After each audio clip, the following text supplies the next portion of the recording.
Hello and welcome back. We have a really cool one for you today. Yes. And this is Ben's idea too. Yeah, this was the first one. I sent Brian a big thing where I was like, I have a bunch of weird ideas. Like, just pick one and let's do it. And then he showed up today and surprised me with the sketch of one of them, and it's really cool seeing the art be done of like stuff that I'm just coming up with off the top of my head. Yeah. So we're just in the scribble stages right now. So Ben, why don't you tell people what it is? It's really fun. Yeah, so I had run an adventure a few years ago, and what I call it is the Orcish War Wagon. So basically, like, I had some characters who had gotten up to a pretty high level, and they were going into a war against the orcs, right? The orcs were attacking the human area, and like they get into this big war, and then what they run into is basically like a crazy, like almost steampunk style, like fantasy truck, right? It's like a big armored war wagon. It's got like dudes up on the like ballistic cannons on like a turret, and it's got a big claw on top, and it can just grab people as it's driving by. So I had this idea, and then what they ended up happening in the adventure was the party could first they had to fight this thing, but if they fight it and they defeat it and they haven't completely destroyed it, they can take it over and drive it around. So you had one guy that could drive. One to two guys are on like the ballistas shooting, and one guy's operating the claw, picking people up. And so it's a really cool idea, and they ended up using it to finish the rest of that battle out. And it was really fun, and I thought that could be a really cool, like I was digging through my old notes, and I was like, this is something this could be an episode. Yes, I think so too. It's like Mad Max or the Road Warrior meets Dungeons and Dragons. Yeah. And Pathfinder. Yeah. So it's a little like, doesn't have a whole lot of like historical context, but it's just like it's got zero historical context, but it's fun. All right, we're back. Hi everybody. And we are back, and Brian has finally finished the Orc War Wagon. Orc War Wagon. Yeah, it was a crazy 5 days of painting my self to death. like months of like agonizing of over designing and the process of creating this thing, and yeah. So this because the first half of this was filmed at my old house which like I think that we'll have like had 4 or 5 episodes since then where we started with the green screen. Yeah. So we changed up our game plan. Yeah. So it'll be a retro first half of this episode. Yeah. But that Orc War Wagon was Ben's idea. And when he wrote this and he sent me that email, I went, oh, this is good. I got to do it, Orc War Wagon. Little did I know how insane this picture was going to be. So Ben had this description of this thing. It had all this chaotic stuff on it. And so I did a kind of a rough sketch when I was out drinking beer one day. Surprise, surprise. And Ben, why don't you show him the sketch? All right. So I think this is the sketch we had on the first half of this episode. Yeah. And so Brian is a very historically correct person. He likes everything to kind of be exactly right with the historical stuff, which is awesome, right? When I was doing my books, I loved having him work on some of the more complicated stuff because I knew he was going to get it right down to the bolt.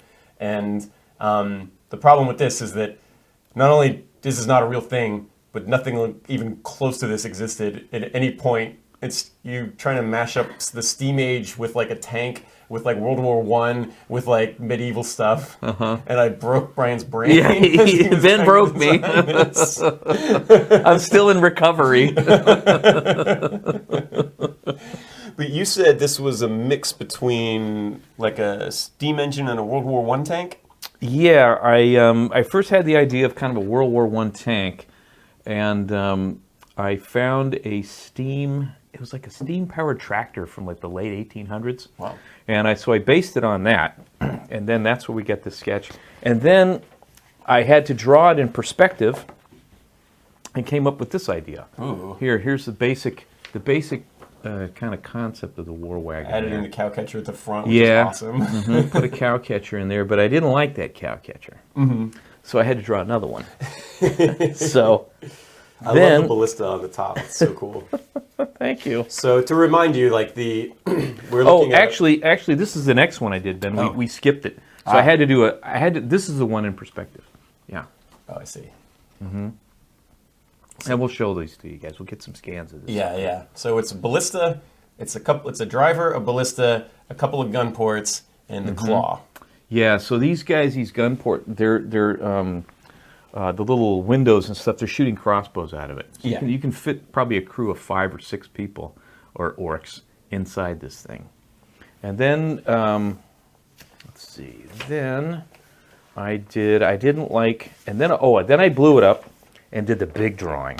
Ooh. This is when I started getting crazy, and adding figures and stuff to it because I thought I wanted to see this thing in action. Yeah. So I wanted these guys on horseback chasing them, and the orcs are getting crazy. They're sending the claw out to try to catch somebody. This is the drawing I saw this. I think I might have this in process. You might have sent me a couple process photos of this. Yeah, I did. And I yeah, think on my telephone. Yeah, and I think they were always accompanied with you swearing. I was cursing at Ben. I'm like, what are you making me draw? You being like, Ben. I was like, I didn't tell you. I told you we needed like a side drawing schematic of it. I didn't tell you that we needed this thing fighting 14 cataracts. Yeah, Brian didn't talk to me for like 2 weeks. That's because you were out of the country. And anyway, in the midst of hating myself when I was drawing this, I just still didn't like that cow catcher on the front. So I had to draw another one. So here's even another version of it. And I had to move the wheels back a little bit too, because I had the wheels too far front because it wouldn't work. So I had to push the wheels back a little bit too. So I had to redraw that whole front end. That's the other thing with Brian is that like he wouldn't be happy if this thing wouldn't actually work in real life. Yeah, I have to make it look like it's going to work, or else I'm not going to be happy. You're right. I was picturing like a Ninja Turtles tank or something, but like no, that's horrible. Yeah. And then I at the last minute I forgot the orc on top with the ballista, so I had to draw him on there. So here's him. Yeah, and then he turned out to be too small, so I had to blow him up on a photocopier, and then trace him onto the finished drawing. And then it took me several days to paint this. And Ben, when I started painting it, I actually started in my art school to show my students. So we missed the very first part of me putting down the background, which is fine because I was panicking while I did it. So you didn't want to see me doing it. But we got it done, Ben. It's done. There you go. Why don't you show everybody? The first thing to mention is that this is like it's big. This is like 3 times, maybe twice, for real, twice the size of any other painting we've done for the show so far. It's crazy big. And it's amazing. I love it. Thank you. Your check is in the mail. We think you guys are going to love it too. Now, Ben, you wrote a whole bunch of cool stuff about this tank. I did. We talked about a lot of that the first time because I'd already invented this thing, right? Mm-hmm. So basically, yeah, so you've got a crew of like 5 or 6 guys in there. You got a big ballista on the top. You got the claw that's like grabs people and flings them around. You can run people over with the thing. Of course you can. And you can shoot bolts out the side of it, and you're in complete cover when you're doing that. And yeah, you just basically, so the way I've always kind of, my philosophy for DMing is you don't just give somebody this thing, you make them fight it. And then if they take it intact, there's rules for like driving it around. Uh-huh. But it does take gas. You do have to power this thing. Well, not gas, but coal, right? Uh-huh. You do have to power this thing. You have to fuel it. And then as the DM, like, you can maybe give them like 2 encounters with this thing before you have to take it away from them, which you should definitely. Yeah, because you don't want to give them a Death Star. Yeah, Yeah. Yeah. You don't want. They're going to enjoy driving around on this thing, but you can't just turn the entire campaign into Mad Max Fury Road. Yeah. I don't know. Maybe you could. I was as soon as I said that, I regretted saying it because I was like, that'd be kind of awesome. Yeah, it'd be kind of a fun campaign.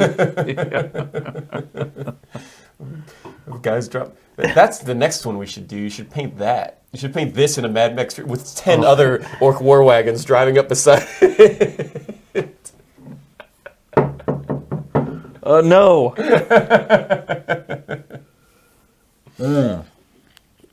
Yeah, it's that's a little too much. So, okay.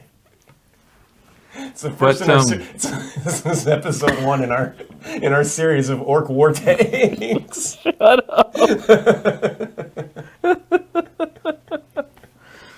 I'm going to throw a gnome grenade at you. We haven't done that episode yet. So what else did you come up with the tank, man? No, so I put a little thing in there, a little encounter of like, some of the guys that are riding on it, and what their deal is and how the thing operates, and it's actually a pretty short PDF. Oh, okay. But Oh, so it only took you, what, a couple minutes to write it? like 6 to 8. I mean, I already created this thing like 2 years ago, so it's okay. easy. Yeah. Thanks for painting it, though. You're welcome. We know you guys are going to like playing with it. Yeah, it's really fun. The party that I created for really enjoyed it. Cool. And, they still talk about it, so totally Excellent. worth it. Totally should go to our Patreon and donate $1 and download this PDF. And You guys are going to love this and thing. many other good PDFs that we have available on the Patreon site right now. Absolutely. Okay, we'll see you guys next time. Thanks. See you.